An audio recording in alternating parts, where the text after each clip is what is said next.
Hey, welcome to the Leadership Lab podcast, where we are developing the heart and soul of leaders. My name is Jeremiah. And I'm Bianca. And today we are going to be talking about the leadership life hack. Yeah. I love life hacks. Oh, they're great. I love them.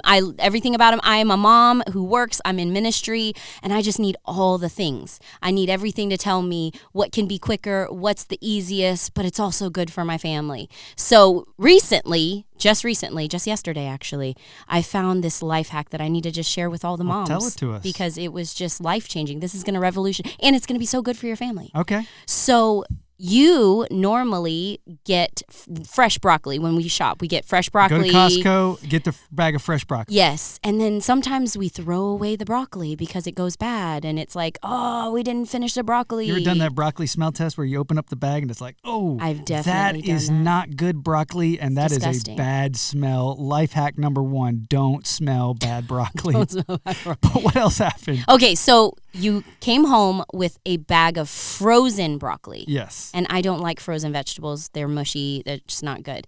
So I gave it a try last night, and it was amazing. Yes, game changer. Game changer. Because, number one, you don't have to dirty a pot. Because you just microwave it. And then steam it right there in the you bag. steam it right there. The texture was perfect, number 2. And number 3, you don't have to worry about it going bad. So it was just because like, it's in the freezer. It's always and there. it's available at all times. At all times, yes. It's so great. My mental energy now can shift to other more important things than, is my broccoli going bad right now? Do I need to cook it tonight for dinner, and I need to eat Don't it for you hate breakfast? that where it forces you to cook it? Like you're It does like, force we you. have to eat broccoli We have tonight to eat because it. it's going to go You're bad. eating this broccoli for breakfast.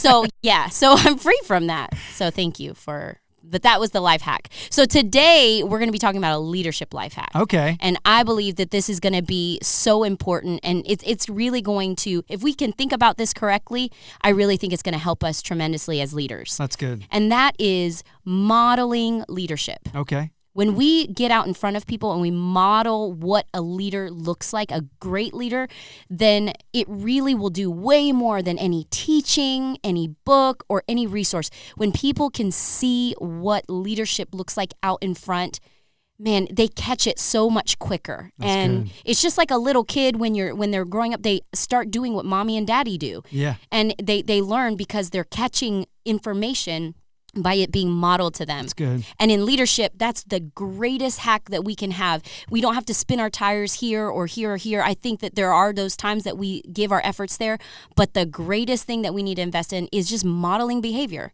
And Jesus modeled for us. That's good. Showed us what love looked like. He showed us what compassion looked like. He showed us what servanthood looked like. He showed us by living it in front of his disciples and modeled it for us as well. That's good. And so we as leaders are called to model it. I want to read 1 Corinthians 11:1. It says, Paul says, follow my example as I follow the example of Christ. And so Paul also, he was saying, look, I'm going to show you what leadership looks like. And we as leaders too can pick up that call and lead others as we're following Christ. So we can say that just like Paul did. Follow me. Follow my Yes. example. I'm going to lead the way by what I do.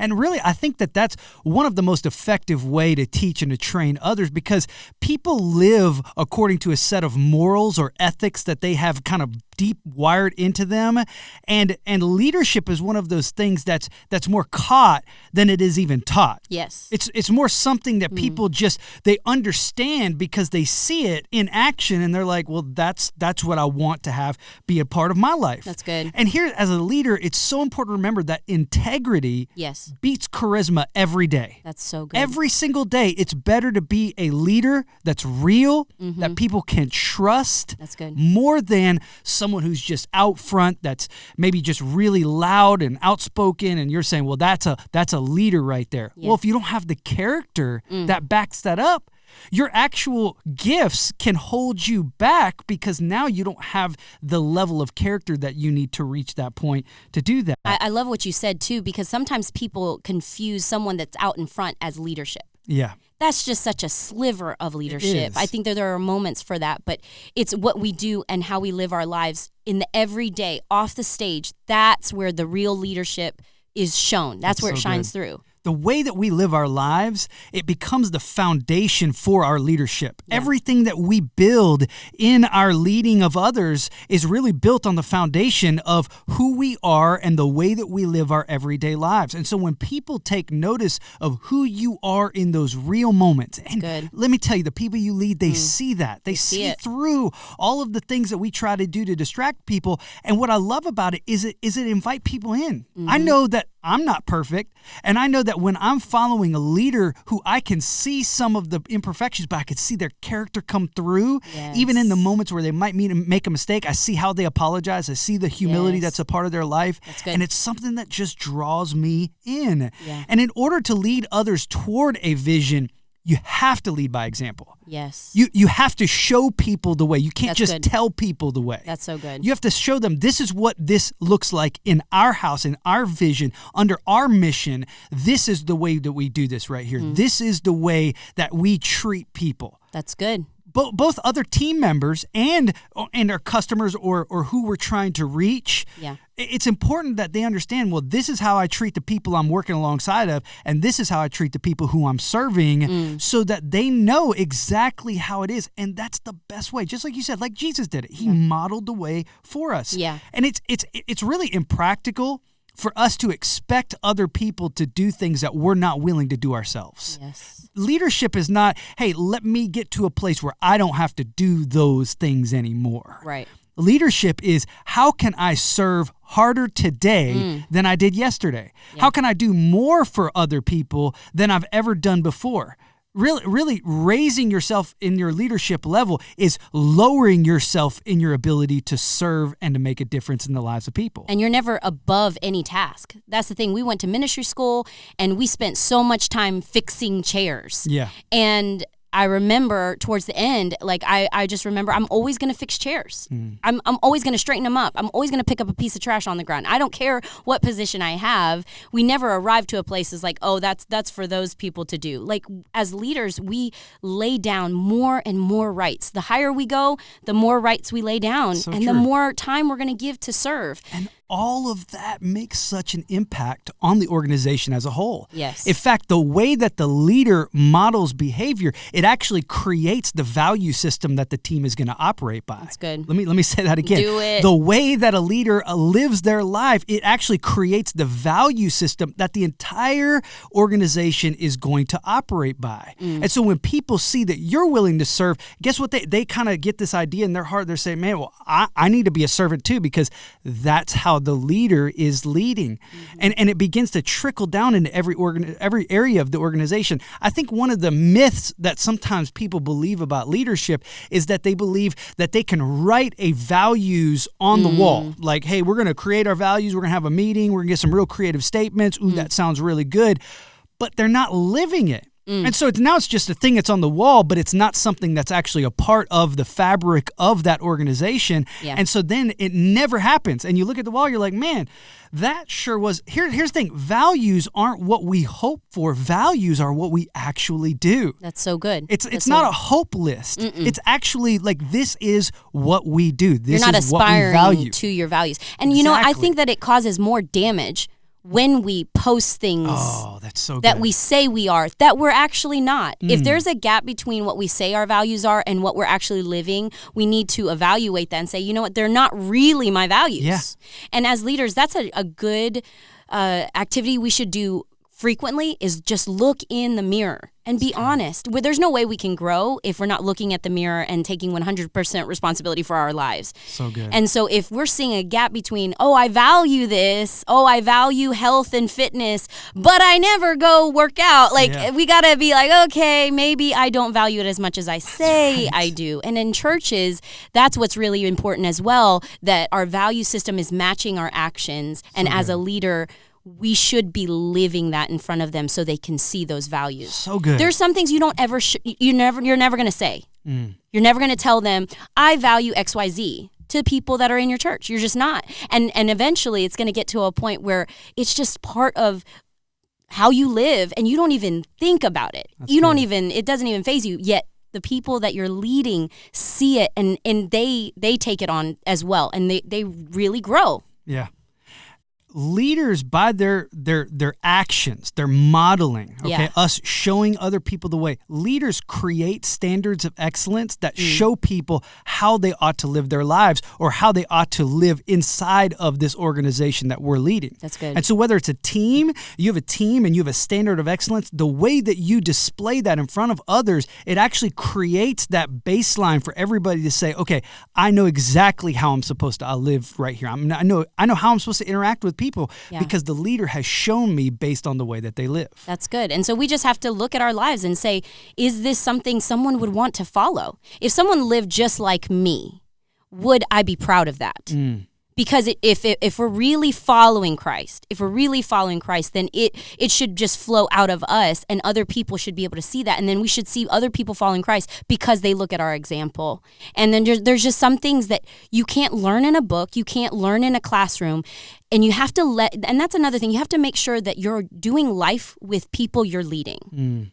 Not just standing in front of them and telling about, you got to do life with them so that they have this opportunity to see you off the stage and in the church, but you really go out and you do things so that they can see the real you when you're not on. That's I guess great. you could say. I'm doing quotations here, but and let them be a part of that. One of the most powerful moments for me where I caught leadership, and you could have told me the exact steps in a book, but it would not have had the same impact.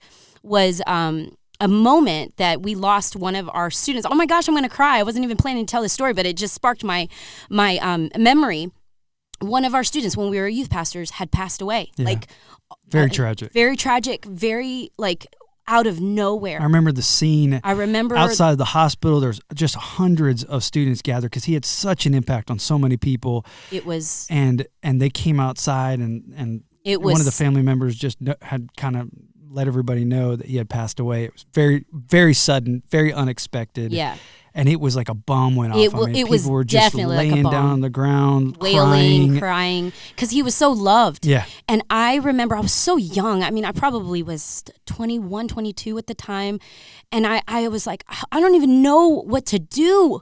What do you even do? And our pastor at the time, I saw him and he was talking to his mom.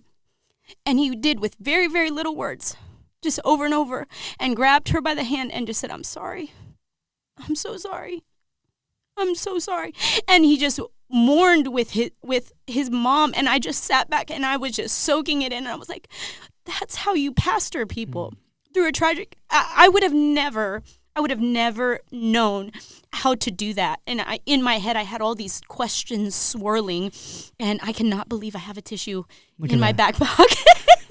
I finally have a tissue.